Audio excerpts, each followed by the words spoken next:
Hey, Mike, how are you? I'm doing swell, Bob. How you doing? Well, I'm here. It's Tuesday night. It's November. We've made it to November. Welcome to the Pop Culture SquadCast Live. We have a great guest for everybody tonight. Wells Thompson's going to join us, fresh off his Ringo Award win for Best Humor Comic. And we're going to talk about his career in comics and what he's got coming up. We're excited for that. How was Halloween? Halloween was okay. We had fewer kids than like ever before. And I thought that if I stopped handing out apples, we'd get more kids, but that didn't happen. Um, we I look forward to Halloween every year. I just love seeing the kids in their little costumes and stuff, and of course, with every succeeding year, I see more kids in like comics related costumes. So it's very affirming for me. I we had enjoy some it.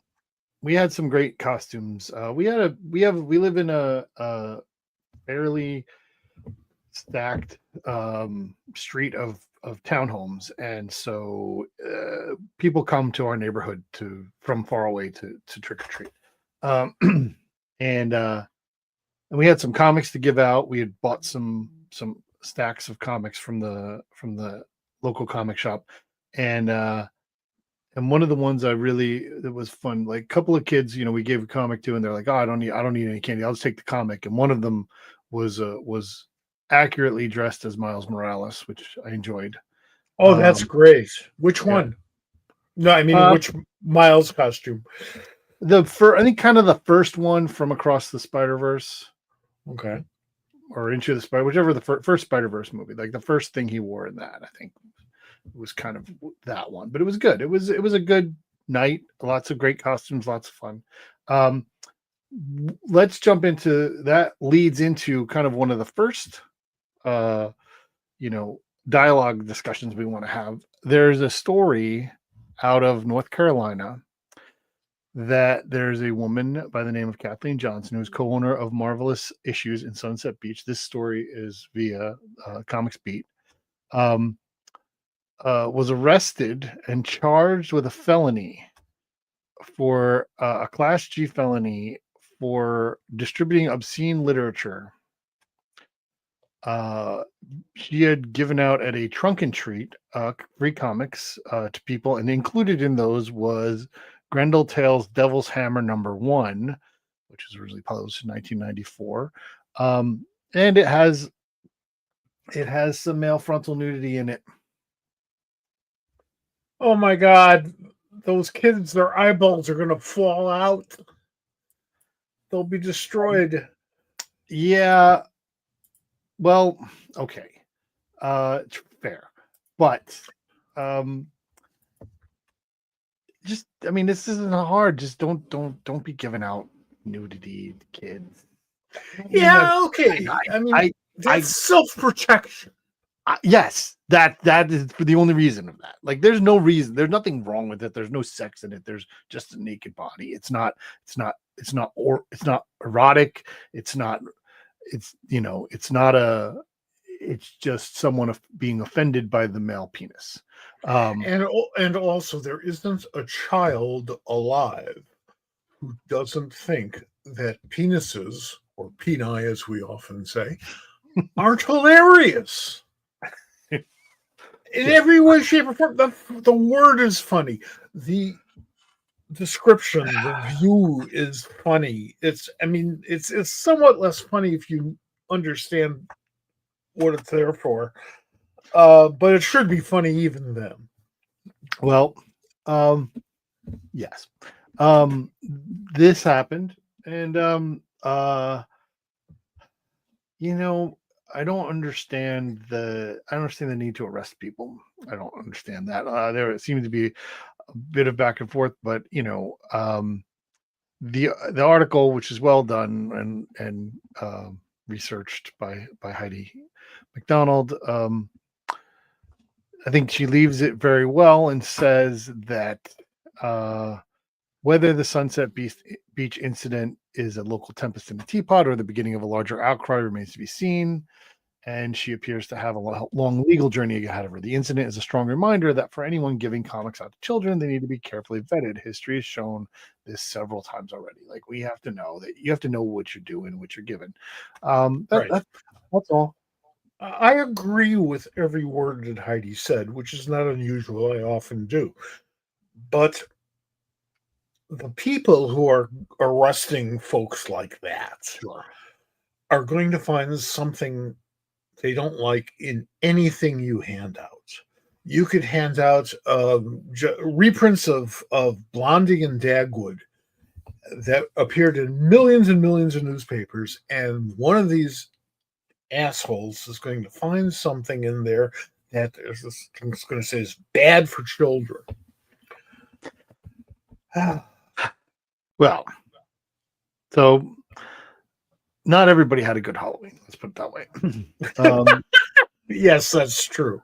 It is election day, and as true to our form, we are out here on election day. Well, we're presidential elections. We're not here because it's just too much.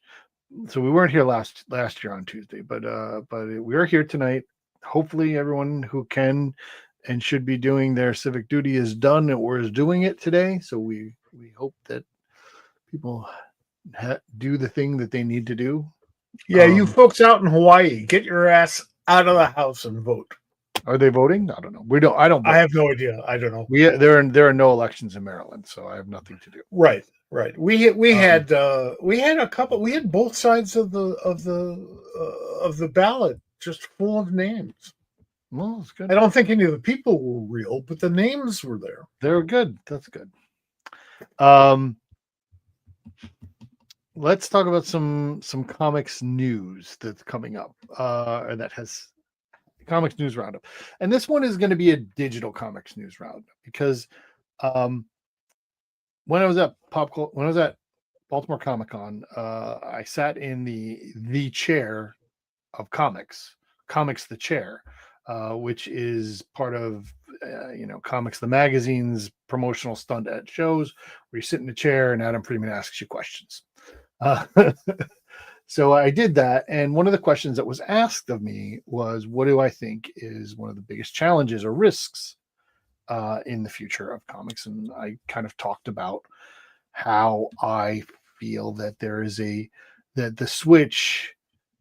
movement towards digital, younger generation's favorite versus physical print. And comics will survive. It's just a matter of what is the platform, because we had a platform that's been ripped out from under us. And so where are people going to go for their digital comics? Because they need a place to go to get them, where there's a collector or a consolidator. And that's what I talked about. And, this today is kind of like there's two big pieces of news. One is Neon Ichiban, which is a new site, is out of beta and live. And then there's another news that Inky Pen is an all-you-can-read service that focuses on distribution via gaming platforms, has announced its debut on Steam on November 18th. So there are alternatives. There are places for digital comics that are in the atmosphere. I don't know. What do you think?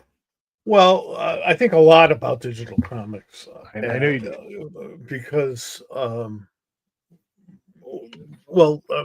first because of political reasons, but everything I do is first because of political reasons. We're running out of trees. We're running out of oil. We need to find ways that will allow us to cut down fewer trees so we can have more water. And, we don't need to transport everything on trucks and stuff. And digital comics gets around all of that. Now, I realize you don't have a 32-page pamphlet to show for it all. And maybe 20 years ago, when there was a back issues market in stores, I'd have a different opinion. But now there really isn't much of one. You go on eBay and you spend $23,000 for about a 2-year-old issue of Spider-Man. So digital comics to me are the future that we have to look at. I don't think that digital comics anytime soon are going to replace collected editions, trade paperbacks, hard buses, omnibuy. I don't think that's going to happen anytime soon. Eventually, it probably will. And I love my iPad, and anybody who wants to take my iPad out of my hands is going to risk death.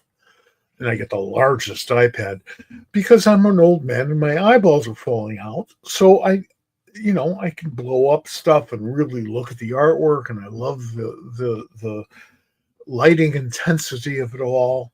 And I think it's a great future. It does not supplant printed comics yet. Who knows what media we're going to be using for anything in the future? Sure. We have no idea. So at least we have our toes in the water so that we can keep up a little bit, at least, with the future. If we want to expand the comic book reading audience, and we have to, because A, it's the only way it's going to survive, and B, because we read all this neat shit that a lot of people never see. Digital comics is the easiest way to do that, because most people don't live near a comic book store, and some people find comic book stores to be intimidating. I get that. It's interesting. Like I said, this is news. This is good stuff. I think in both cases. One of the things about, you mentioned, back issue market. Well, one of the things about Neon Ichiban is that it is a marketplace as well as a retail outlet, in that you can trade digital copies of things. You can get digital remarks that are one of a kind type things. This is not something I'm particularly interested in, but if you are, it's there for you. I am just, and with digital comics in general, everybody has to have digital platforms. One of the things about Neon Ichiban as well is that there are options for PDF download out of the app, which is a cool thing. But so like Dark Horse and IDW and Dynamite are on Neon Ichiban. They're also on Global Comics. They're also going to be on Inky. They're on Inky Pen. So like they have to, however that works. Like, is there that? I think I feel like there needs to be a little. I don't know how this is going to function where where somebody has to provide multiple digital formats for everything. I mean, it's not print 100 and send them here and there, or thousands or whatever it is. But even with, we're going to get into with our guest tonight, talking about, independent comics, everything you get on Kickstarter or any sort of crowdfunding, you can get a digital copy. I have absolutely hundreds, but I still have, physical copies of my Kickstarters. These are some from Wells, but yeah, it's not the comic book that makes it a comic book. It's the form of storytelling. Mm-hmm. That's what makes it comics. Sure. You want to collect things? Great. I collect all kinds of shit. Really, when I die, they're going to just bring in big guys with huge shovels and just pile everything into the street. But it's the story. And you hear me say this, and Bob chirps in consistently, as do our guests, every week. It's all about the story. And if we want to bring new eyeballs in, and if we don't, then we'll have nothing to talk about in a couple of years. Digital has to be one of the stops that we make.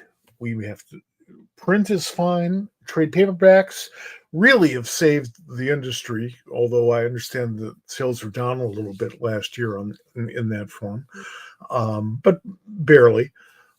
We need to explore everything. It used to be newspapers would give us our readers because newspapers had comic strips and adventure comics and stories. Well, now they have the same dog gags over and over and over again, with the singular exception of Bunny, which is my favorite comic strip. We need it. We need it. We need to bring more people in. We need to give people a much bigger stage upon which to perform. Yeah. I'm going to bring in this comment. Luke, thanks for watching. He's got a comment about Neon Ichiban being like Distillery and being downloadable. So the answer do they have, hang on a second, do they have the same owners? I didn't know that. So Neon Ichiban is Chip's company. It's Chip and David launched a new platform. Yes. Right. I see. I didn't know it was the founders. Founders of Distillery are the people who founded Neon Ichiban. And previously they founded Comixology. Right. So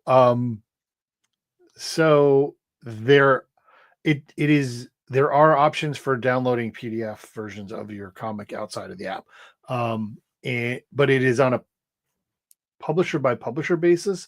So I have two comics that I own in Neon Ichiban. One is a Vault and one is Oni. And the Oni I can download when it hasn't, the feature's not there yet, but it will be. Okay. And the Vault is not allowing you to download PDFs. It's determined by publisher, at least for now. Yeah, I understand that. And I understand the reasons why they do that. And it does help support our friends who are comics retailers, and all of that is fine. Remember, well, you may be too young for this, but back in the old days, kids used to trade comics. Sure. You'd buy your 10 comics and your neighbor would buy 10 other comic books, and the two of you would be reading 20 comics. And I don't see any difference between downloading comics and sharing comics. Right now, we need as much revenue as we can get, of course, particularly now that creators are publishing their own comics. And that is the second beauty of digital comics. Not only can they expand the audience, but they expand the opportunity for people to what we today refer to as self-publish. Sure. And that is a wonderful thing. So, there are a certain number of editions of the book that you get. I have edition 90 of this Cruel Universe. And the downloadable feature is a DRM-free PDF, which is a single-time download you can enable. And when you download it, you remove the ability to resell it. You can't resell it because you've downloaded it. Okay. Then I get that. There's some thought. Like this is not I think I hope that we can find a solution that will support the industry and creators and allow for, listen, we're going to get more readers digitally. Yes. So that's the point. All right. Let's move on to that. I got one more thing I want to talk to before we bring in our guests. And this is it's going to get political. Uh-oh. We never do that. Right. There is a story out there. So there's this guy, his name is Tom Brady. He is a popular culture figure in that he is very well known to the world. He started out as a football player. He now is a football broadcaster. He's now a football owner. He's like, people know who he is. He was married to a supermodel. He's in the world. He has a dog. His dog is a clone of his previous dog. Yeah, I had just read that. Yes. That's an old George Carlin routine. Yeah, well, it's real. Yeah, I know, but today it's real. Yeah. Did you find out how much it costs to clone the dog? No, there's no cost in here because it doesn't matter. He has more money than he could ever spend.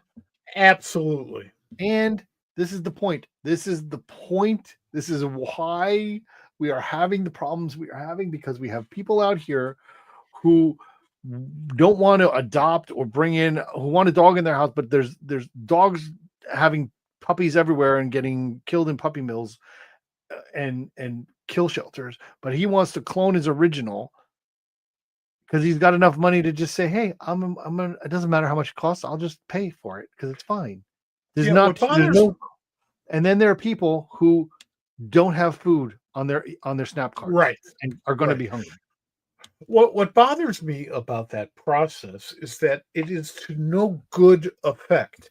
If he thinks that cloning his dog means that his dog will live forever, his dog has another 15 years or whatever. No, it's a different dog. It's not the same dog. It's just the same DNA. Anything can happen after that. After that point, you're not keeping your dead dog alive. Well, I mean, okay. So the other part is that the company that he's an investor in, which is why he got this dog, is the same company that a year or so ago they said they brought back dire wolves, and they're not really dire wolves. They're just big wolves. They that are cloned. So they're going There's to a fix great extinction. Futurama episode here. Yeah. It's just the disconnection with the ultra elite and the ultra wealthy from what really matters to people is a perfect example of that on today, and that's what I wanted to talk about. So therefore we can equate the dog cloning nonsense with tearing down the White House and building a huge throne room that's twice the size of the White House. Because he's rich enough a marble shit room. There's that. I hope there's a shower in it. That's all I can say. There's 2 showers in it. Well, he posted 20-something pictures of it. I saw one of them. Have you ever taken a shower and then stepped out of the shower onto a marble floor? You're not the first person to make the joke about that. They enjoy the fact that it's slippery marble floor. It is not a joke. The funny part is only who's most likely to slip on it first. That's the joke. We'll leave that at that. All right. All right. I think we've dialogued enough for tonight. Stay tuned for the end of the next segment, which is our interview segment. We're going to talk about who we're going to have on next week. So that's exciting. But in the meantime, I want to bring in our guest. This is I'm excited about this. We kind of worked out, and there's some history behind how we got this connection. But Wells Thompson has joined us. He is going to be here. We're going to bring him in. He is he's a comic book writer. He's a Chicagoan, so we'll probably discuss Windy Cindy. He is, like our guests last week, making his living on Kickstarter and BackerKit and probably about a couple of other crowdfunding mechanisms. So we're going to talk about all that stuff. He's also a contributor to Buy Visibility, which Kat and Bill did last year. So there's last week. We talked about them. He contributed to that. And I want to bring him in. So let's bring in Wells Thompson.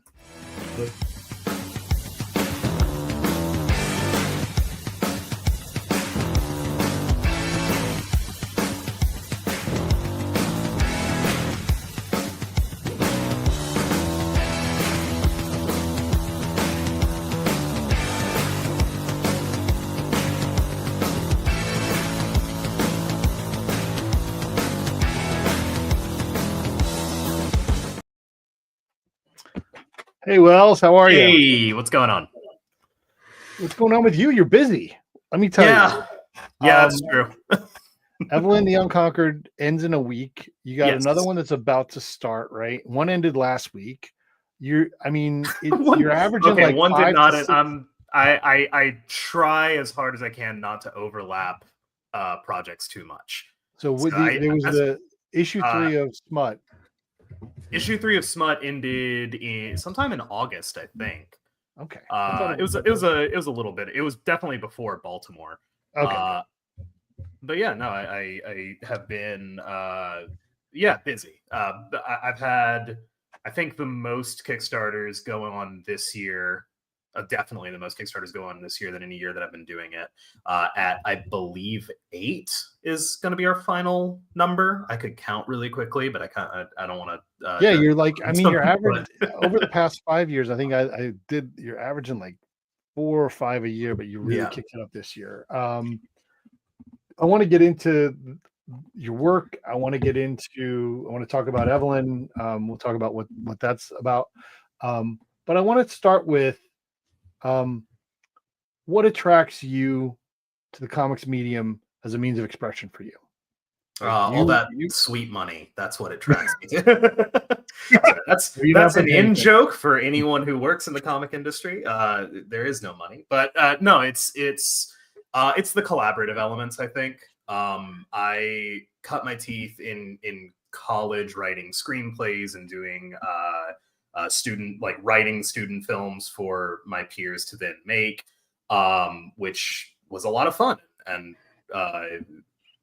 is something that I was really interested in pursuing. The problem with trying to do film is that it's just so hard to get everyone in the same room at the same time. If you've ever tried to put, a small dinner party together, it's, and I don't say this offensively, like pulling your hair out. That on a much larger scale, and everyone is trying to get paid for it is stupid. Trying to make a movie is for the criminally insane. So I moved from that to doing novels and short stories, and I found that to be terribly boring because it was just me and a computer and no one else, until maybe one day an editor got their hands on it, but just very, very solitary work. And then I got dragged into comics, and I found that it was a great middle ground between the two. I have a lot of control on it. There's not too many people involved in the process, but it still feels collaborative. It still feels like everyone has their hands on it. It still feels like we're building something great together, and not just leaning on our separate elements and hoping for the best. The beautiful thing about comics, for me, is that it is a collaborative medium, and it is just as collaborative as each of the creators involved wants it to be. Mm-hmm. If you really don't want to, fine, do it yourself. That's cool. Sure. There are really good people who can write and draw and letter and color, and God bless them. You want to work with that guy because that guy can really draw brilliantly? Wonderful. You can do that. You want to work with a really good editor and you don't have enough assholes in your life? Hire me. But it's a collaborative medium. For sure. And I think that most projects could be improved by adding some amount of collaboration. Not to say that there aren't great cartoonists who do everything themselves, but I think everyone could at least use an editor. I think most artists could use a writer friend to walk through the story and like punch it up a little bit. I think that every writer that's trying to letter their own comics is fooling themselves by thinking that they're cutting, or they're saying being brilliant by saving money. It's like, no, people are professionals that do this, and you should. I want someone at every part of the process to bring as much intentionality and love for the craft to the project as I do for my part of it. I can letter here and there, but I would rather have someone as great as Nathan Kemp, DC. I keep on trying to say DC Douglas, DC Hopkins. Justin Birch, people like that who like bring so much to the comic just through their own like way of looking at things. I have gone on record repeatedly as saying that nobody should edit their own stuff. No. You need an outside influence at just about every step particularly if you have a large group of people that you need to coordinate. I will not work for anybody else unless they give me an editor. I will not work for myself unless I've hired one. Mhm. Or I am editing, and therefore we've got talent, to work with. On this little pop culture thing, the print version on online, Bob over here is my editor. I recognize when we first talked about that might have been kind of an intimidating experience, because I've been editing since long before anybody else on Earth was born. He edited my childhood. There's that. Yeah, there's that. But you need it, because if you think you know everything and you think you're always right and you're always doing the best you possibly can be doing, then you would be president of the United States today. Well, that used to mean a lot more. Exactly. I was going to say, I think all you point. really need is a lot of confidence and not a lot of shame, but that's beside the point. No, I agree. I think trying to edit your own stuff is like trying to describe a tree from 1 inch away from it. Like you need some perspective. Yeah. So you mentioned collaboration. I want to kind of go back to that. Then we'll get it. I want to get to Evelyn, but so I want to talk a little bit about Brenda Snell and your collaboration with them. They are the designer of your books. Indeed. What does that collaboration work for you? What did they bring to a project that you've continued? And I think you said that you will never do. The only person that I will never trust to design my books. Yes, that is correct, and I stand by that. What don't they bring to the project? Aside from just handling a lot of the technical administrative stuff that would bog down my ability to get anything done, like physically putting the books together and making sure they're print ready and making sure that everything lines up, we're not missing anything, the back covers, the logos, the thing that makes the book and a whole piece. They also just helped keep me organized. They put the pages I put all the content in the pages, but they design the graphics and they make sure it all looks good. And it really does look good, just so you know. I mean, thank you. We work really hard on trying to make it trying to do a balance between visually appealing and also giving you the information that you need. And I tend, I think, a little bit more toward let's make sure that people have the information that they need. So I need someone there to be like, no, break this up, break up this paragraph.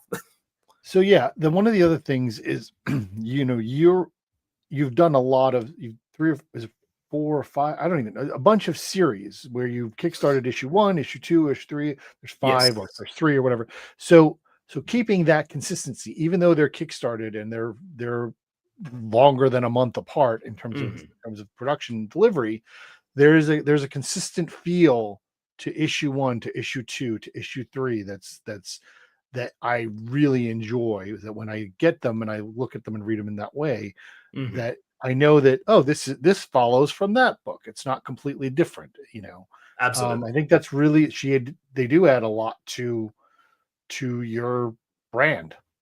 I agree. And on top of all of that, they're just a fantastic person. We talk constantly. I think that we have probably the most ongoing text chain in my life right now is with Brenda. I live with my wife, so I don't have to text her all the time. So there's a reason, but it's not a weird thing. No, they're a great friend and they're an amazing colleague. And I discovered them through a recommendation X amount of years ago, 4 or 5 years ago, when we were doing the first book for Frankenstein the Unconquered, and we correctly realized that we need to make this look a little bit better, or we're never going to like pick up the momentum that we want. And they brought everything that we wanted and more. So yeah, never let go of that one. Designers have the same role now as editors in that they bring something to the table that's a very specific skill, and it incorporates the distance from the project that you need in order to look at it with fresh eyes. For sure. And that was a luxury that we didn't have before. I mean, I don't know, maybe 30 years ago, you know, we had people like Rich Bruning, you know, doing that over at Renegade Comics and at DC Comics and places like that. And that started that whole thing going. Mm-hmm. It's a separate skill. I studied design at the Art Institute of Chicago, in point of fact. And I had a great time, and I learned an awful lot. And I studied design and journalism school. And that gives me enough so that I can actually have a conversation with a designer. We can speak this pretty much. We can pretty much speak the same language. Yeah, in the same way that I have a decent amount of luck, you know, talking through with my letterers, because I've like delved into Nate Picus's book and like put my hands on some of it. Not to say that it's the same as a college education, but just having that base helps so much with talking to people and kind of meeting them where they're at. Great letterers. I think every comic writer should read that book. It's I think it's the best editing book on like for comics editing on the shelves right now. It's like essential reading in a lot of ways. Yeah, it is fantastic. I've read it a couple of times actually. It's really good. Let's talk though about Evelyn the Unconquered. Bride of Frankenstein one shot follows out of the same universe as Frankenstein the Unconquered. It is currently running. There's another 7 days to go. Indeed. Tell us about this book.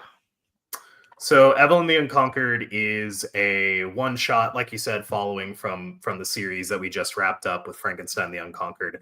It's about the bride of Frankenstein, whose name is Evelyn, hence the title. And it's part prequel, part origin story for her, explaining in the main series, she's a secondary character where she's obviously Frankenstein's bride. I guess to back up, Frankenstein the Unconquered is a series about Frankenstein's monster thawing from the ice several hundred years after the events of the original book, and after the world has gone through nuclear Armageddon, to discover that the world is bombed out, post-apocalyptic. Looks a lot more like he does. So, in short, it's Conan the Barbarian with Halloween monsters. The Bride of Frankenstein is a secondary figure in that book, and by the time the events of that book roll around, she is already presumed to be dead. So we only see her in flashbacks. Spoiler for the end of the book, she comes back, she's alive, and so this is sort of filling in the blanks of what she was up to during all that time, how she died twice, and how she came back both times. That's quite a bit in a 28-page book. It's 20. The story is 28 pages. What you just outlined is all in 28 pages. Like I said, the original thing is 5 issues, around 120 something pages. I don't remember exactly how many. The story of her. So the story, her story is in that 28 page one shot. We do it very much in the style of like old pulpy adventure comics. So there's a lot of narration. There's a lot of sort of old timey voice and endearing schlock, I would say.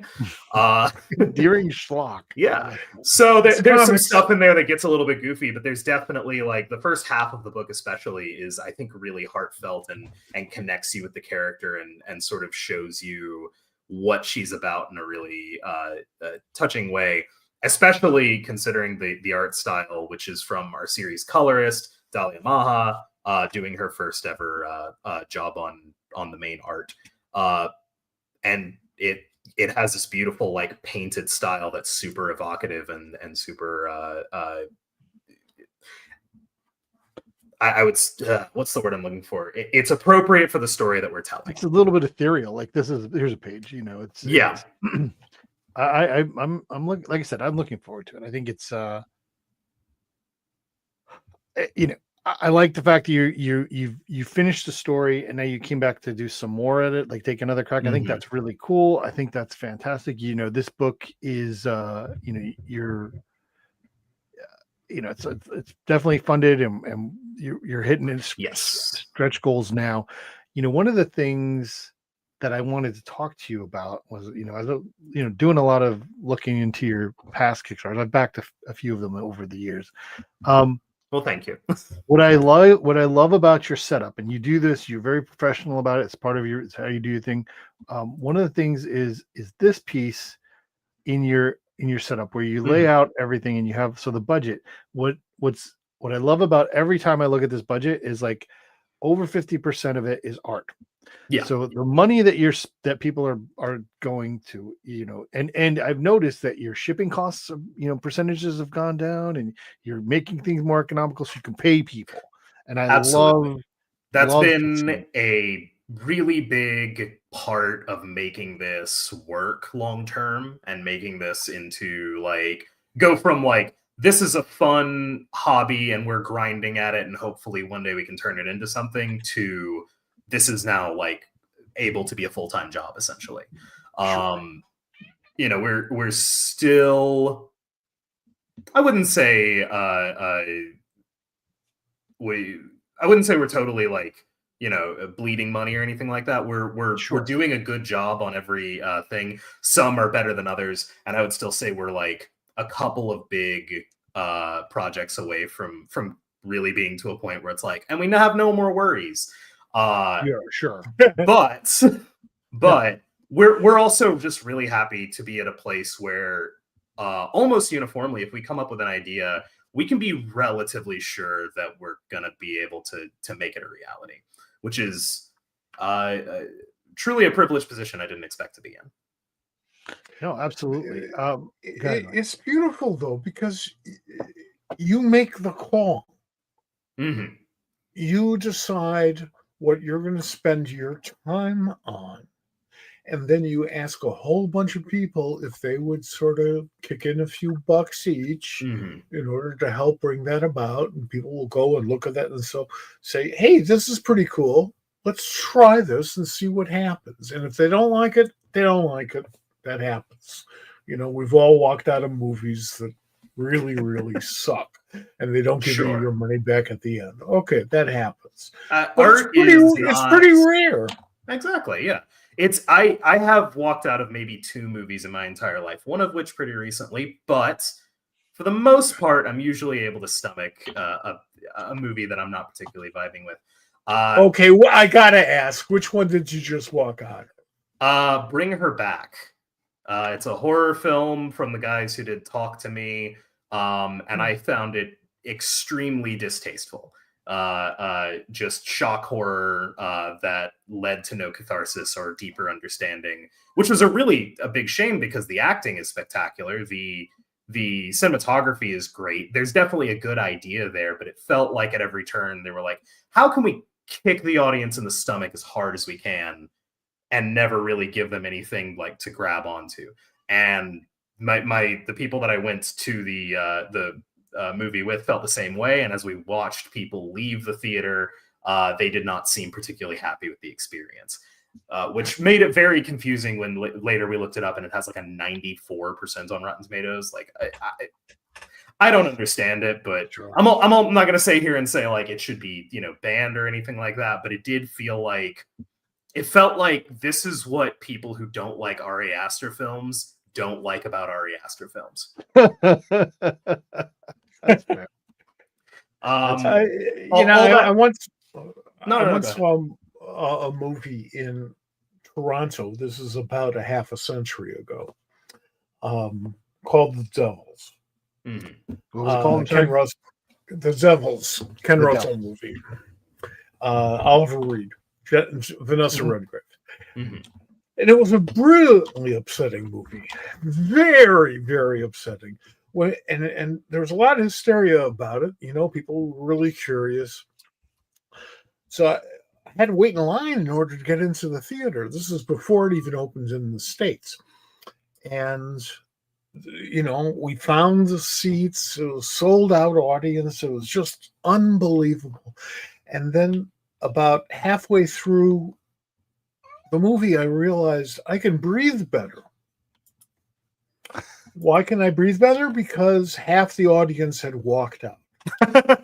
So now at the end of, there you go. At the end of the movie, and I admit it's not for everybody, but at the end of the movie, I would walk out into the theater lobby and there were all the people who walked out. They would walk out. They hated the movie so much, or it upset them so much, that if they had friends who were or relatives who were still in the theater, fine, they'll wait. They'll stand up and wait in the lobby. Yeah. Now, That's essentially what I did with Bring Her Back. I just waited in the lobby for my friends, and then they came out and they were like, if we had realized that you had left, we would have left with you. Like, we weren't enjoying it either. That's funny. All that to say, to quote Teenie Howard from a talk that she did at Dragon Con a couple years back, the comics I'm making are not, Burger King where you can have it your way. This is a Michelin star, meal, and I'm going to present it to you. And if you don't like it, that's really on you. That's great. Right. That's great. No, I mean, that's our job, isn't it? You go out there and you make your statement. Well,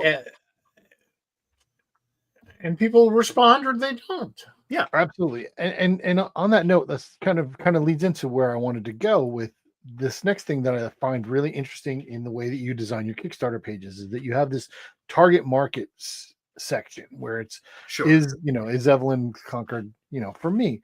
And part of that is really interesting in that well, that's not what I wanted to do. Anyway, you go through this concept of like kind of talking about things. It's one of the things that is a challenge for me. I'm not a fan of people saying, well, it's that Hollywood thing, tell me about your thing. Well, it's this thing plus that thing, or what if that thing did that thing, and I'm not a huge we all hate it, but we all at least the people who are good at marketing understand why you have to do it. Sure. It's really soul crushing to be like, I came up with this really original thing, and everyone's like, well, what is it like? Tell me all the things that it's like. Give me the elevator pitch. But you do a good job here of referencing things that are interesting, that are I love the concept of the things that they're you pull from multiple generations of a genre, that gives an example and allows people to say, well, this is the thing I like this thing, so it might be like that. I mean, again, it's not one of my favorite things, but you have that there, so people know what they're getting. I think it shows effort and an understanding of what you're presenting. Mm-hmm. And I think that's encouraging to the would-be consumer to say, this guy knows stuff, and he says my stuff. If you like this kind of stuff, you might like this, and it doesn't have to say it's the same. And that's what I prefer. I prefer somebody say, hey, if you like this, then you probably like this. Right. I always heard that if you're making something for everyone, you're really making it for no one. Sure.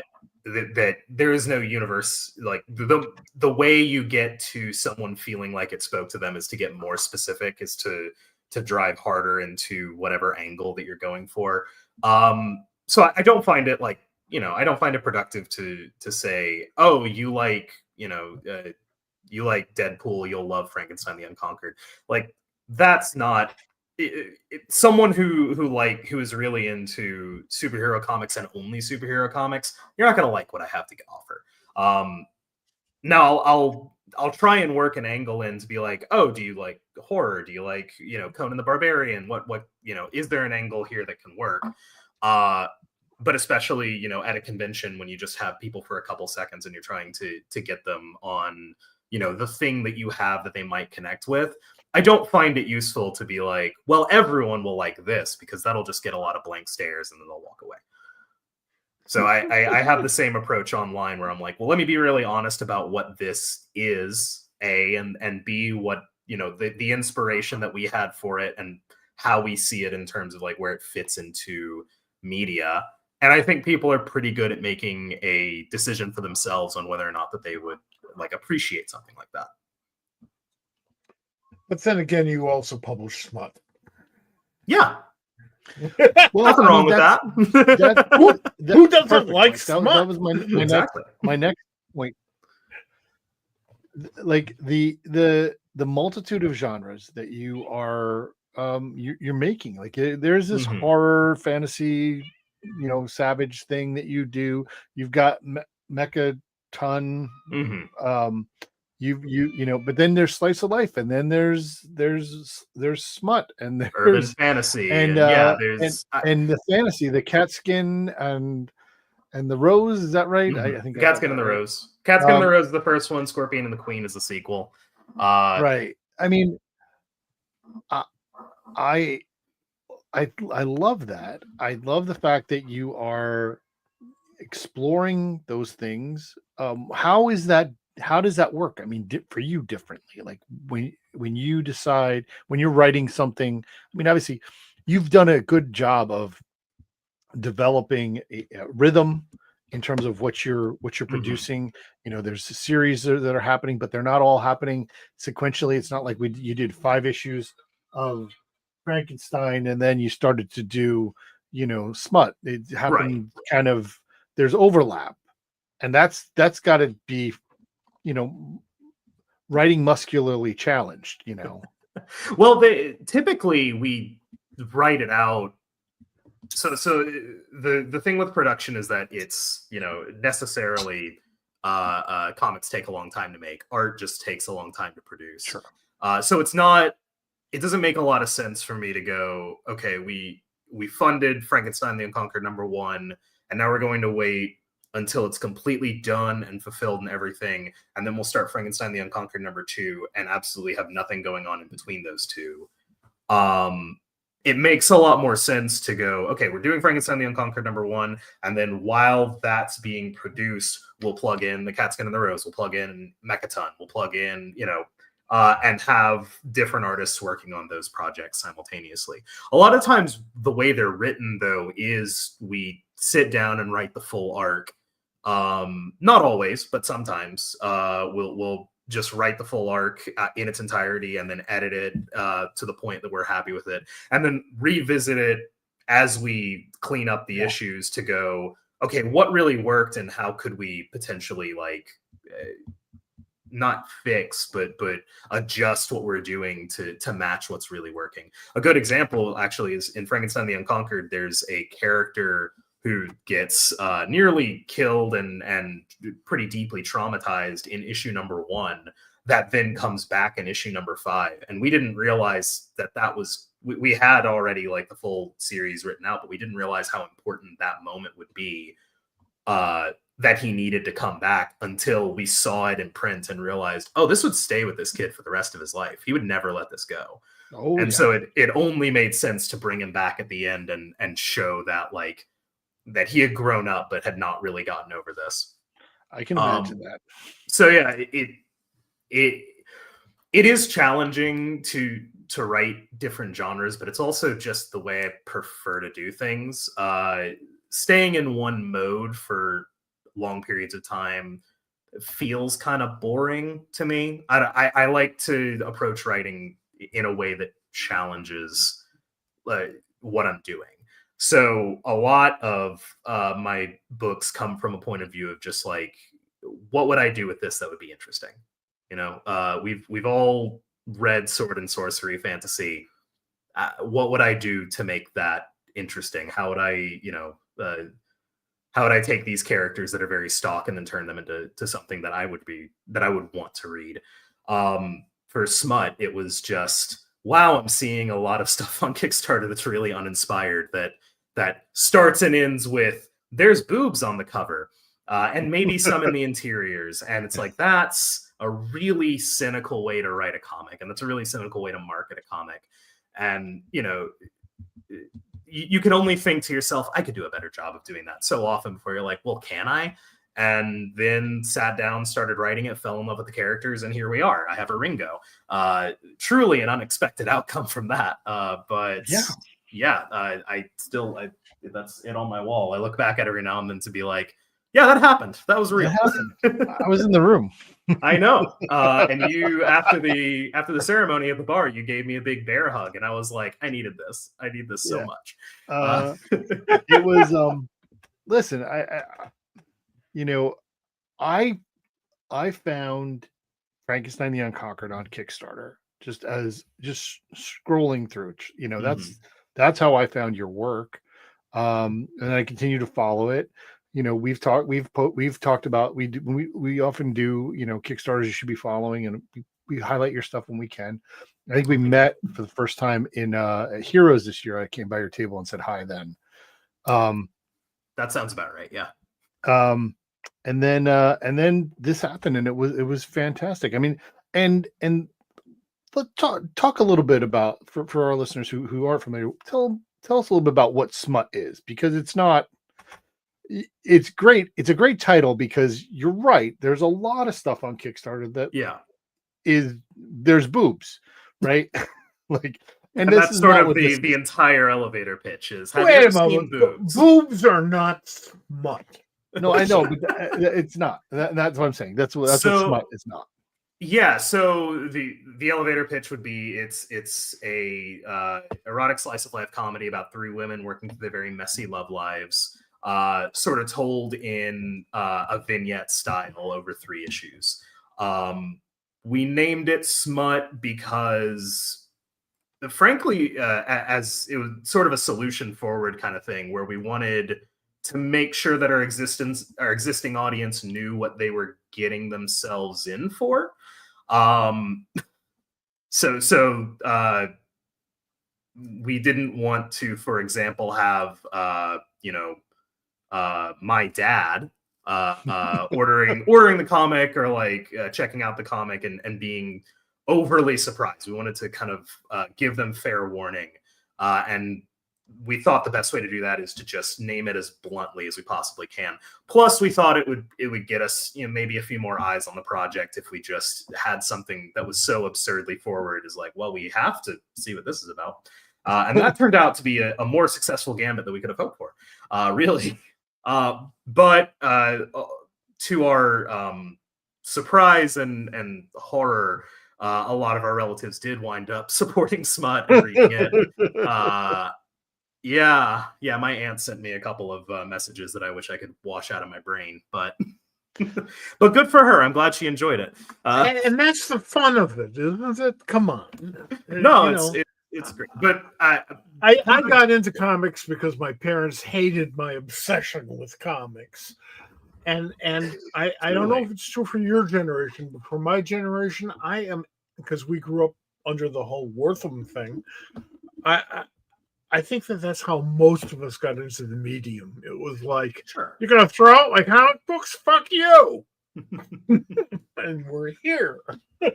I think a lot of people have that sort of childhood experience, but a lot of people approach the medium differently. And I love that there are different kinds of comics for different people and different entry points for different people.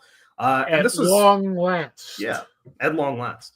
Or well, really, as a return to, I think there used to be, not that I am a perfect scholar of comics history, but in the early days, it was a lot of really, serious, thoughtful, detective stories and comics and magazines that were aimed more at adults than kids. And then it slowly kind of turned into the kids stuff sells the best, so we're going to market exclusively toward them. And then eventually they started saying, let's abandon the kids and go for the lifelong fans and the collectors. And they're all in their 60s and 70s now. So we're finding a new kind of crisis. All that to say, I think that the best parts of comics are when they're welcoming and finding a new entry point for people. I have people who are well-meaning but wrong that will be like, well, comics are just junk, and books are the real thing, books are the only real reading that counts. And I'm like, okay, how many books have you read in a year? And usually it's less than 2. But if kids are reading comics, that's still reading. Any middle school teacher will tell you, I'd rather have them read comics than nothing at all. There's a frightening experience in my life, and it happens in Chicago, as many of my personal frightening experiences. As many experiences do, frankly. Yeah, that's true. Particularly lately, yes. The American Booksellers Association convention was at McCormick Place, which is this huge convention center. And this would be about 40 years ago. Oh, maybe not that long ago, maybe 30. And anyway, the comics, from my generation, teachers and librarians would look down on you, even if you were a kid reading comics. And I was still used to that. Mark Evan Year's book about Jack Kirby was just about to come out, and the publisher had was giving away, book jackets and posters and stuff. And I thought, oh, cool! I'm a Kirby fan. I'm going to line, and a Mark Evan Year fan, for that matter. I'm going to line up and get me a poster. And the line was as long as you could imagine. And McCormick Place is huge. Yeah, monstrous. And so I'm talking to people in line. Most of them are librarians and teachers. Mm-hmm. And it wasn't until that moment when I realized, I knew we'd been changing the worldview of comics. And I'm very proud to say I've been a part of that change, and that's great. That's a goal of mine. But to actually be standing in a line to get a Jack Kirby poster behind 152 teachers and librarians, that was a mind-blowing experience for me. And it gave me new courage. I mean, that's really the truth. It's like, for sure, we can do this project. Look, people are paying attention. They're not just blowing you off as something that Radar O'Reilly read on his bunk in Korea. Absolutely. I will say, from the other side of things, I think that since we're talking about Smut, it's as great as it is to, that we're more open with the medium with kids. I think that giving adults more of what they want to read in the form of that is bringing more people into the medium, is doing a lot of great work. It's always absurd to me when I hear from stores that, like, oh, Diamond won't carry anything that, with very little exception, that is targeted toward adults in that way. And yet, one of my local comic shops, Chicago Comics, up in River North, recently, within the last couple of years, reopened under new management. And Z, the owner, said the first thing that they did was expand the adult section, the porn section, and sales exploded. And suddenly it went from a dinky little shop to a really thriving space in the community, kind of overnight. It just takes meeting people where they're at to sort of bring people in and get them excited about engaging with these stories again. Which I do think is, like, Smut is kind of a double-edged sword, because on the one hand, it's easy to get that kind of cynical, lazy marketing of just like, there are boobs on it, you should buy the book. And on the other hand, when you're writing a book that's actually engaging with the material, that's talking about sex, you're able to really effectively talk about everything else, from gender politics to interpersonal relationships to, romance, obviously, but also everything else that comes up, our deepest fears and our greatest joys. yeah, writing this book has introduced me to a lot of other books and creators that have gotten me really excited about, telling stories in a way that I haven't in a while. There is a natural tendency amongst much of humanity to be attracted to sex in one form or another. I wonder why. Or many forms. Yet we're not supposed to write about it. We're not Or supposed talk to about do it. movies about it. Yeah. No, that's stupid. It's a vital part, whether you like it or not. It's a vital part of everybody's life, including the first part of everybody's I was going to life. say, at the very least, two people had sex to make you. So that's Right. probably right. Respect that much. Without it, you wouldn't be here. Absolutely. Bob's trying to figure out how to follow up on that. No. There's a couple of things. One, for people who are watching or listening, wherever you're watching or listening to this, in the comments section or show notes or whatever, there's a link to Evelyn the Unconquered Kickstarter, which ends next week. So you can go get that if you haven't backed that yet, and do that. No, I was thinking about what I'd like. What I was thinking about Smut. I was thinking about how there have been a bunch of books that I've read in the last 8 to 10 years that are ostensibly, with very sex positive statements in the title or description or whatever it is, and yet they are deeply personal, strong books. Mhm.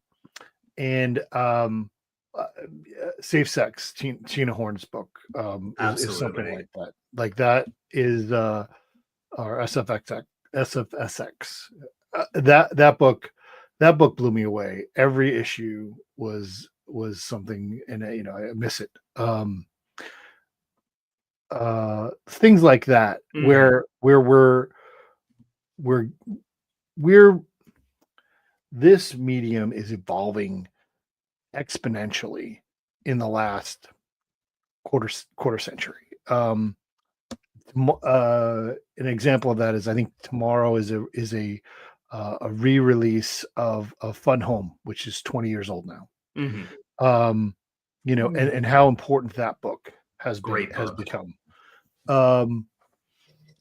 And I don't have a copy of it, so I think I'm probably going to get it, the new one. It's a good time. It's a good time to look into it.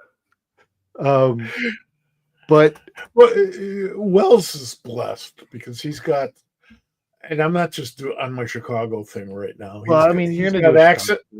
He's got access to some of the best and most influential and widest ranging comic book stores in Truly America. world class. Truly world class. I think that's true. Absolutely. I'm taking a friend of mine on Thursday to at least Challengers. We might be going to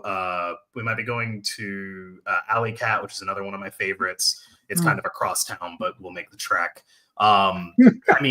Dark Tower, Chicago Comics, Howling Pages. The only bad comic shop that I've been to in Chicago is the one that's like 6 blocks away from my house, unfortunately.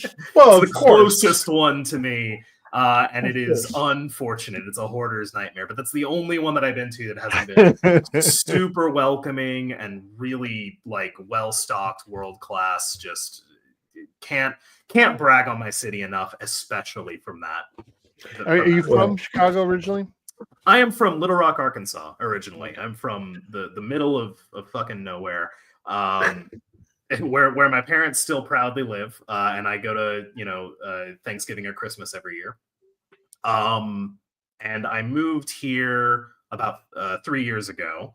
My wife got a job up here. We were looking to get out of the South either way, but managed to secure a great position up here. She works for the state of Illinois now, and it's the first place that, and she would agree with this statement, that we both lived, that we feel like we really want to live here and we belong here, and we want to like put down community roots and like be a part of what this is.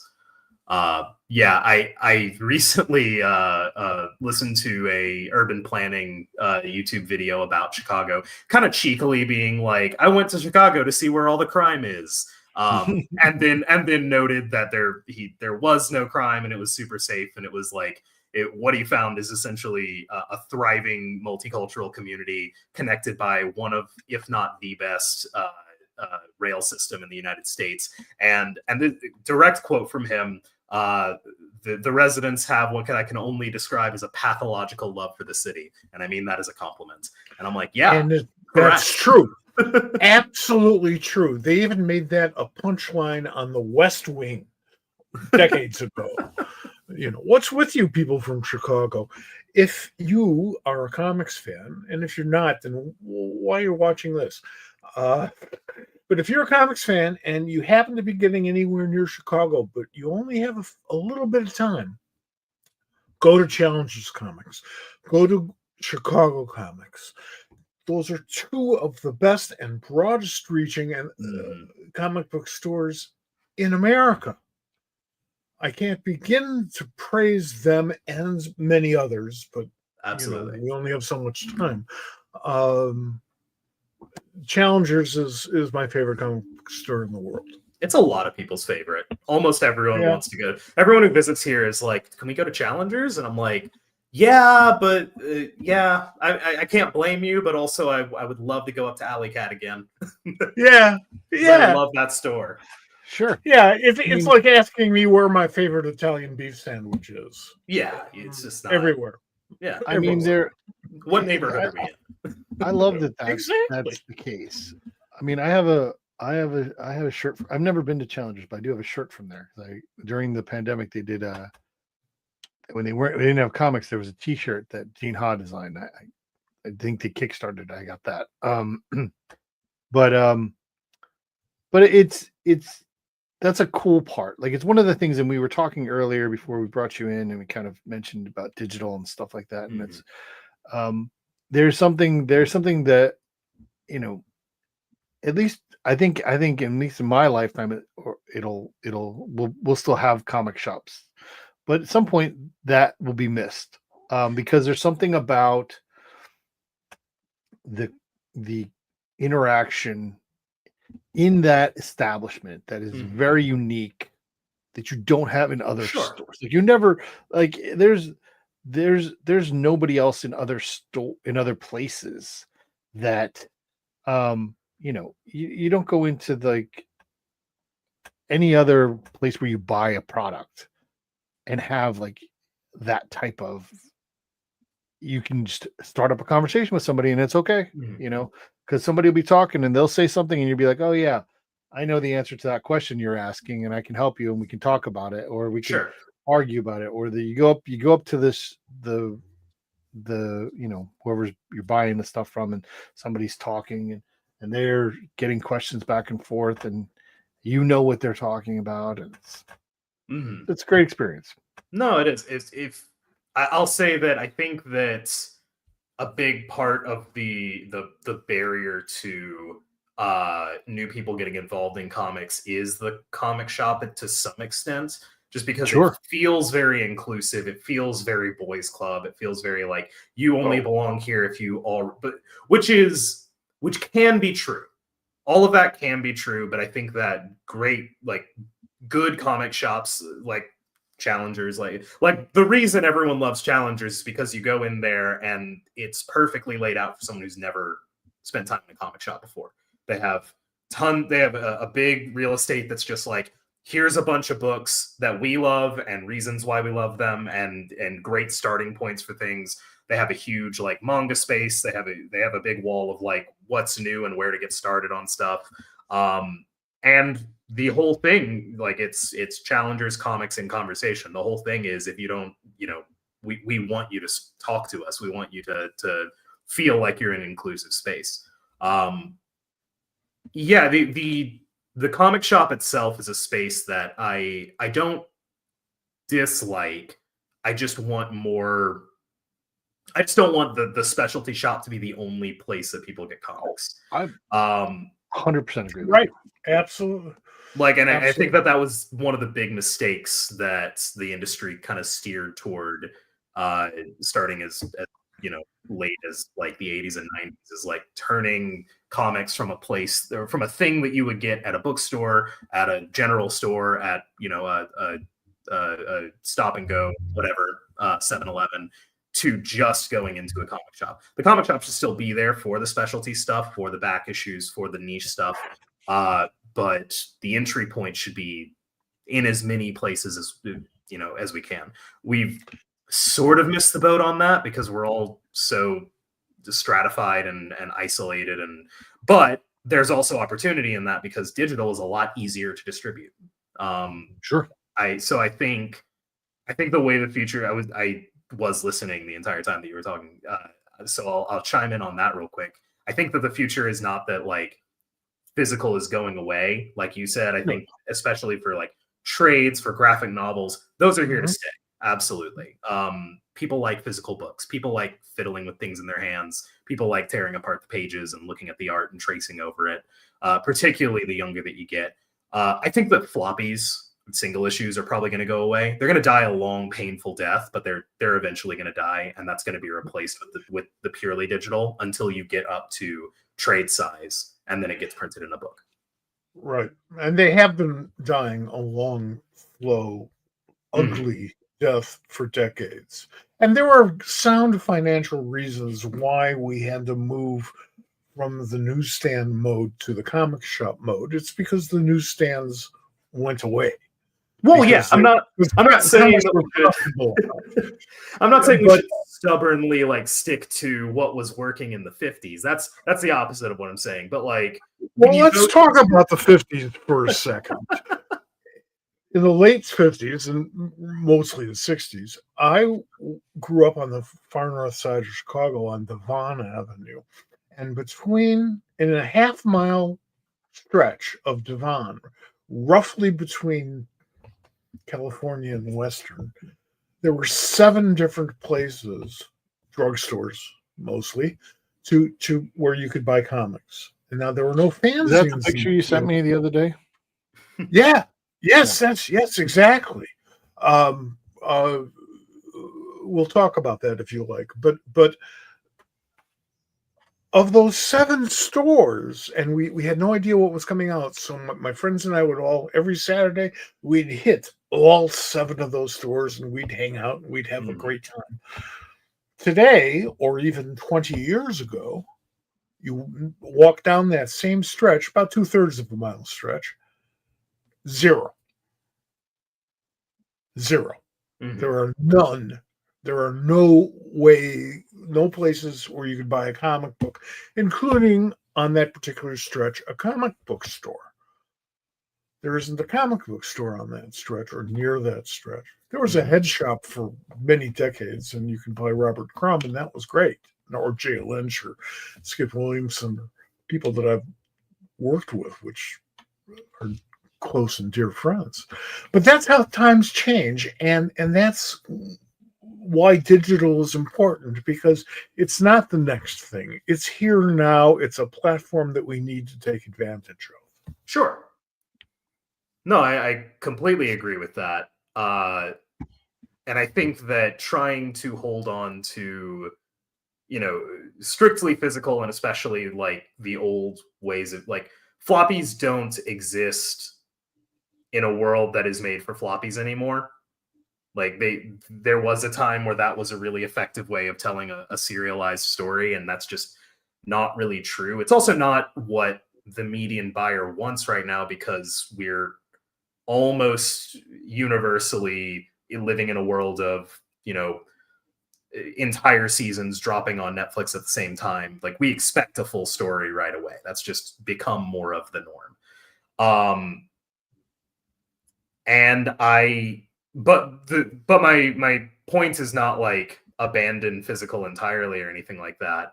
It's that I think the trying to hold on to the old way of doing things has ultimately done us a lot of harm. Like, if you look at any given bookstore, I was I'm not that old, but I do remember. I am old enough to like note this change. It used to be you go to a bookstore and there either like wasn't a graphic novel section or it was just kind of an afterthought. Right. And now you go in and there's a massive graphic novel section, but the American Western, graphic novels are almost entirely made up of like, things like All-Star Superman and The Long Halloween and like classic or Watchmen and V for Vendetta, classic graphic novels with some new stuff put in there. And that's like one shelf. That's like one standing shelf. And then the other 9 to 10 shelves of that are manga. Which I don't think tells us that manga is superior. I think it tells us that we missed the industry missed a massive opportunity, that we haven't been marketing ourselves well, that we have missed a valuable target market that badly wants to be like partaking in these stories, and we just haven't been putting it in front of them effectively. No, manga is great because it stretched our turf considerably. It used to be, and it's probably still true, you'd go to one of the larger Barnes and Nobles, I would go at least, and in order to look at the comic book section of the comic book area, I would be stepping over 5 or 6 11-year-old girls reading manga, lying on the floor reading manga. And every time I had to do that, I was thrilled because that's the future. Yeah. We're still going to have this medium. Bob, could you put that photo back up? Yes. Yes. I'm serious. I want to explain the photo. So this shows up in my text like 3 days ago. Go ahead, just explain the photo. Okay, this is the intersection of Montrose and Kedzie on Chicago's near northwest side. Mm-hmm. Obviously, it's from a while ago. It was from before comic books. But you see that drugstore on the corner?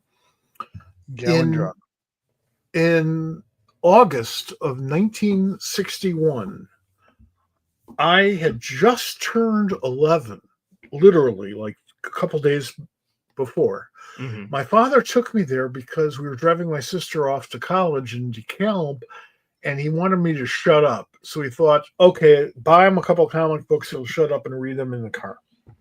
I could only find one that I didn't already have. And I wasn't that thrilled about it because I didn't like monster comics. This kind of looked like monsters. I changed my mind about monster comics, by the way.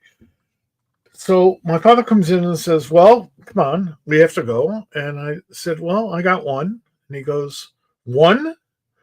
And I go, yeah, well, what can I do? And he says, okay, fine. He tosses a dime at the clerk on our way out. And I get in the car and I read Fantastic Four #1 about 18 times. Over and over and over again. It's a good one. My father got a lot of value for his dime. So did I. So this is where you bought Fantastic That's Four. where I bought it. The drugstore changed hands, and of course now it's not a drugstore anymore. But it was the neighborhood in which I grew up, actually, in Albany Park. Mm-hmm. You could go there today, except that you should bring a gas mask. Well, certainly. Where is that issue? I don't know. I'm sorry to say I don't know.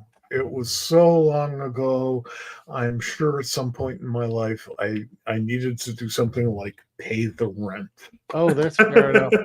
There's no harm in that. There's no harm in that. Well, there's harm in not doing that. No, I mean, like, listen, I've sold a bunch of comics. I've lost a bunch of comics. That's yeah.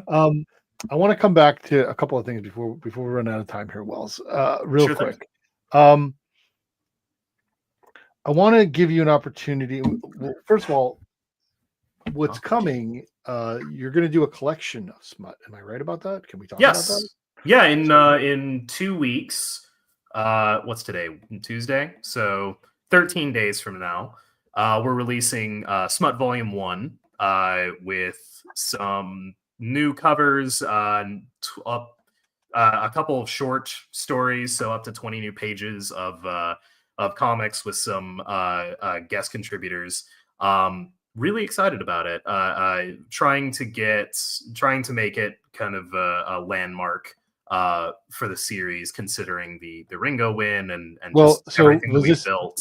was this planned before the Ringo win? Was Yes. that- No, we wanted to kind of Right. get it done before the end of the year regardless. And we were very happy to be like, and it's a Ringo nominee. And then we got the Ringo win. And my first thought was, oh, I have to change so much copy. I've got to go in there. So the link to this Perfect. the link to this page, which is where you can save it and then get notified on launch, is in the comments as well. So go ahead and Mhm. click on that and go ahead and click notify me when it goes live. So Yep. we want to talk about that. I'm excited We're for that. at just about 280 right now. We're trying to get to 400 before launch, and that will release a cover for everyone to see before then, and then that will hope if we reach that number, I will personally guarantee that the 7-page short story will make it in, regardless of whether or not we hit the stretch goal funding for that. So Awesome. I will personal expense that one as a thank you. Well, that's awesome. I want to talk about one other thing before we let you go. And it's something you brought up in your speech at the Ringos, which first of all was great. You can get that on YouTube. Go find the Ringos. It's at the end. There's something I about soup. blacked out. I completely do not know what I said. Up to an extent. People reminded me of several things that I said, apparently. You said a lot of things. There's a great introduction by Chip Kidd, which is phenomenal. Mhm. There's something about soup. Chip Kidd's introduction made me feel so good because I was like, oh, great, I don't have to be funny. This is the humor award, and he's being funny for me. I don't have to do it myself. But you talked about payment processors. Indeed. What is that? You made a point to bring it up, and I want to give you an opportunity to talk about it. It's something that's concerning to you. So what is the issue related to payment processors and censorship that you're experiencing? So routinely, I get emails and notifications from Kickstarter saying, "Hey, Stripe needs details from you about Smut #1." And whatever it is, one of the campaigns that we've done, and the reason is essentially because anything that is labeled adult content, which is, I guess, intended to be pornography, but put a pin in that. They have policies against selling or taking payment for that. So, and this is true of Stripe, this is true of MasterCard, this is true of PayPal, this is true of a number of payment processors. But what that effectively does is says this thing that is legal for an adult to buy is effectively not possible to get. It's effectively saying we are censoring this by just not allowing you to purchase it. That's not the website that you're buying it from saying that you can't buy it. That's not the creator of the thing saying it's not in stock. That's a third party whose only job it is to take your credit card information and say, yep, they got it. They got the money for the thing that you wanted to buy and pay for, independently on their own, saying, we don't think that this is a tolerable activity, which I find unacceptable for a number of reasons. It means that essentially you can, as a government body, lean on them to act as censors on your behalf, so you don't have to go out and say we're making pornography illegal. You can just say, well, if they don't want to do business that way, they don't have to. But what that does is effectively makes it illegal to, not illegal, but just impossible to partake. Impossible. Yeah, it isn't possible to get around that. It's also a huge threat to all artists' livelihoods, because the line between what is considered pornography and basically anything is paper thin and completely undefined. Is smut pornography because it features sex? Maybe. is a furry artist's catalog pornography, almost certainly, but they still should have a right to sell it. Moreover, is the existence Is Grendel of, Tales Devil's Hammer #1 is pornography? Grendel Tales Hammer #1 pornography? I would argue no, but there's male nudity in it, and that's enough for some people. Moreover, even more concerning to me, is the existence of trans people in a work. Not sex, not nudity, not even so much as like getting into the details of transitioning, just them existing. Is that pornography? According to this administration, yes. So why shouldn't it be the case that Stripe says, sorry, that's unacceptable. We can't sanction that payment. According to roughly half of the people who voted in Virginia today said that they were voting against trans support. That too much attention is being paid to trans people. We have to get rid of this. Oh, I agree. Too much attention is being paid to trans people in that they just want to live their fucking lives. That's right. Why are we scrutinizing whether or not they can live happy? Like that's between them and their loved ones and their doctor, and no one else. Fucking leave them alone. And what business is it of anybody else's? Truly. They should be allowed to tell their stories. They should be allowed to exist in the world.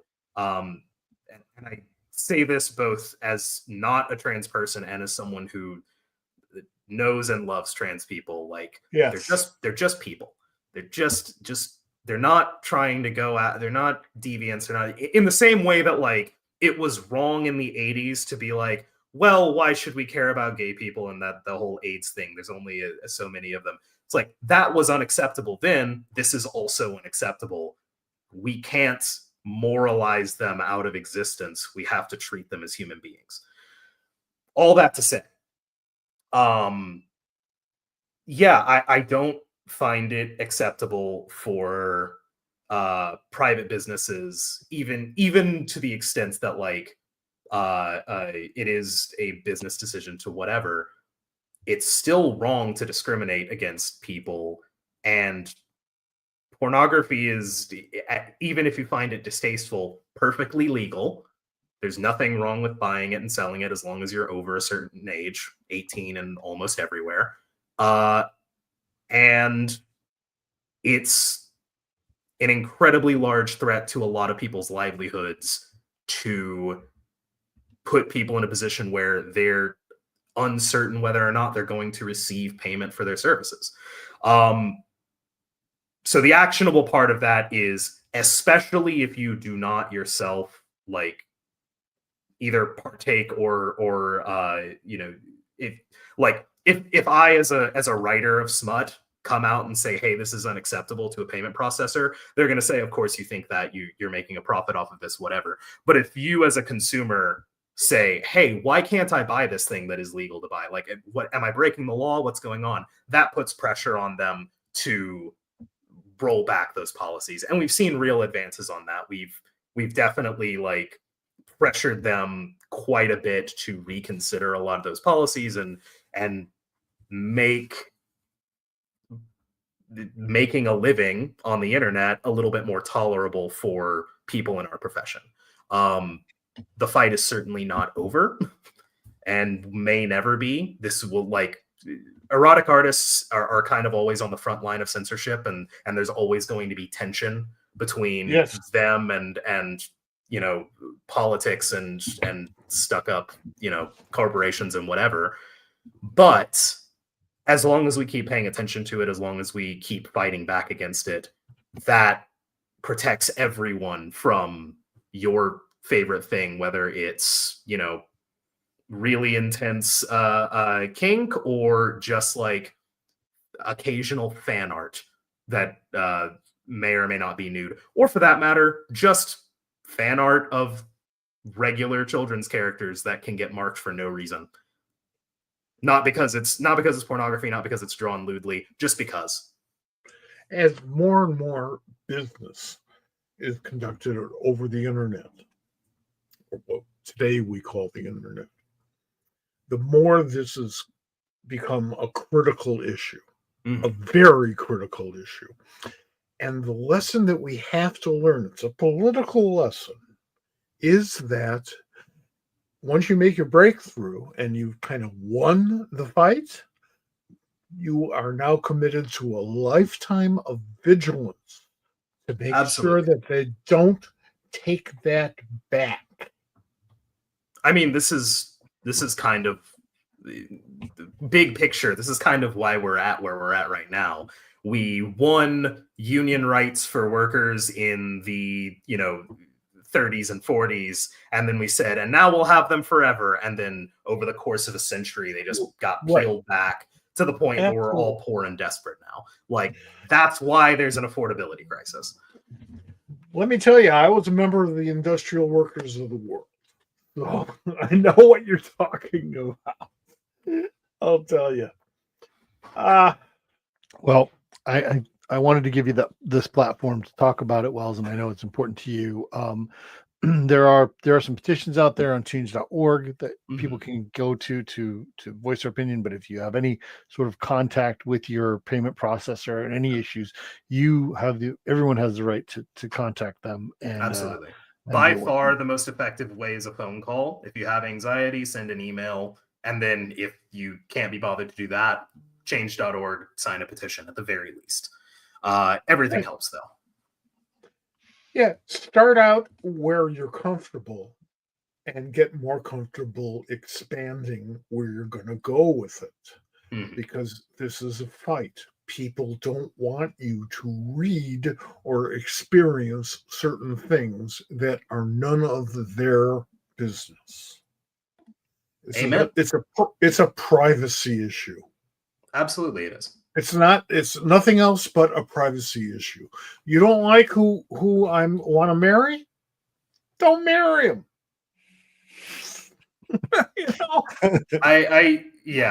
There's so much to Sure. say generally, but like, I do feel that we as a society have forgotten how to act, and so much could be solved if you were just like, if most people just took a step back and been like, does this affect me in any way, shape, or form negatively? No, I'm gonna shut the fuck up about it. Fair enough. My favorite Jon Stewart quote, at least until yesterday when he talked about Trump's new throne room. My favorite Jon Stewart quote happened in the days when same-sex marriage just started to be legalized in different areas. Jon Stewart said, "You mean it's not mandatory? Then what the hell are you talking about?" Yeah. Well, this has been a lot of fun, Wells. Thank you for doing this. Thank you for having me. I really Anytime. appreciate it. We'll do this again when we got some other good stuff to talk about. Oh, I'll have more stuff next year. Don't worry. Absolutely. We're Look forward excited to meeting you in Chicago sometime. Absolutely. Hit me up. I will. I'm hoping to be there in a couple of months. So we will be looking forward to the collected edition of Smut. Also, once again, you can go and back Evelyn the Unconquered, the one shot that stems out of Frankenstein the Unconquered. Thank you again so much for being here, and we're gonna let you go, and we'll talk to you soon. Absolutely. Thank you so much for having me again. It's been a pleasure. Well, it's been great. Thank you. All right. This has been a fun night. Next week, David M. Booher, who is the writer of many comics, including Specs, including Kanto, including Dungeons and Dragons, including Ghostbusters, who also is featured in the Witching season, which we talked about last week, has a new book that is going to be kickstarted soon. So we're going to talk to him before it gets launched. A little bit of that, but we want to talk about his career and stuff. So he's going to be here next week. We're excited about that. We're booking people out from that as well. I peaked a little bit about an exit poll, so I'm probably going to go to bed happy. Let's put it that way. That's good. Uh, You deserve it. You deserve it. Thanks to people who are watching for the first time and subscribing. We're trying to grow this platform as much as we can. We're trying to continue to have new content all the time. Again, we want to thank everybody for being here, and we'll see you next week. We're here every Tuesday night.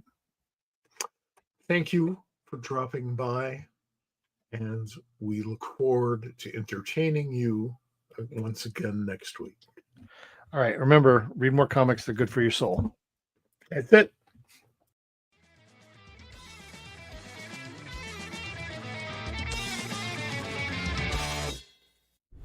This has been a production of the Pop Culture Squad Network.